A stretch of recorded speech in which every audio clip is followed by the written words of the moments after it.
and welcome to another episode of the Business Leadership Series sponsored by CIMA.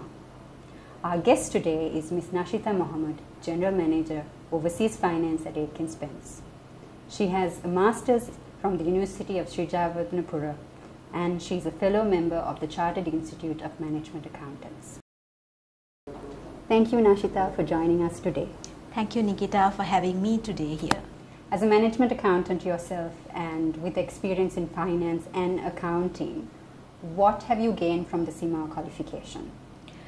CIMA members are qualified to work across an organization, not just in finance. So this puts you in the driving seat of an organization because in addition to strong accounting fundamentals, CIMA teaches you business strategy and management skills such as analysis, planning, communication, risk, which gives you that leading edge technique required to drive a successful and sustainable business in an organization.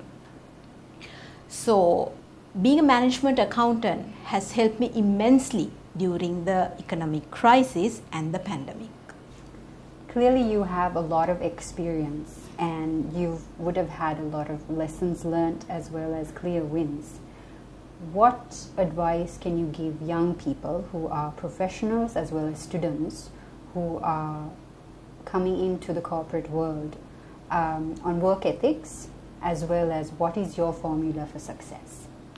Work ethics is an attribute employers value in any industry. So showing values associated with work ethics increases your employability and helps you position yourself for better job opportunities. Because hard skills can be gained through training and education, however soft skills related to work ethics, it's a bit difficult to impart. And these employees are kind of viewed as reliable, dedicated and disciplined, who will be outstanding employees in any position. So one of the reasons behind my success is that I've always maintained professionalism, integrity and been accountable and responsible for whatever I do, which has helped my employer see me as a reliable teammate. So my advice to professionals entering the corporate world is to have strong work ethics, maintain a strong character, which will make you a praiseworthy employee. The tourism industry and overseas finance is your forte. Tell us a little bit about your role and experience. Well, I head the overseas finance division for the overseas hotel sector at Aitken Spence, where we have presence in Maldives, Oman and India. I also manage the management companies and the investing companies of the overseas hotels division, which are Sri Lankan incorporated companies. And due to the different geographical locations, we are exposed to different cultures, jurisdictions, tax structures, which has helped me broaden my horizon in terms of knowledge and experience, which I consider to be valuable. Sri Lanka's economy is currently not out of the woods, and the tourism industry plays a pivotal role in this.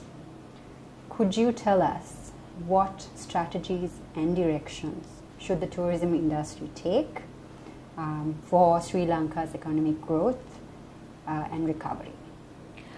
Firstly, promoting Sri Lanka as a tourism destination needs to improve, because Sri Lanka's promotional campaigns are extremely weak compared to its competitors such as Maldives, Malaysia, Singapore, Thailand and Bali. Sri Lanka lacks that cohesive marketing strategy and campaign which needs to be done on a master plan to promote the destination itself. So there is a lot of work to be done in this area. So secondly, issuance of long-term visas to foreign employees, foreign investors and tourists could increase the number of arrivals to Sri Lanka, which is going to be another contributing factor to the tourism sector. Having said that, considering the losses incurred in the past in the tourist sector, the government could play a role by extending tax holidays and granting tax exemptions or concessionary rates to the tourism sector, because the current economic crisis has made Sri Lanka a tourist destination which is expensive to travel to. What are your go-to pastime activities and what do you do to unwind? With regard to activities that I do with regards to relaxation and self-fulfillment includes yoga, walking on the beach, playing badminton twice a week, and also most importantly helping others in whatever way I could and whatever form I could, which might uplift a standard of someone else or even be a solution to a problem. This gives me immense happiness which cannot be explained. Thank you so much, Nashitha, for joining us today. We wish you all the best for your future endeavors. Thank you very much, Nikita, for having me here today, and it was a pleasure talking to you.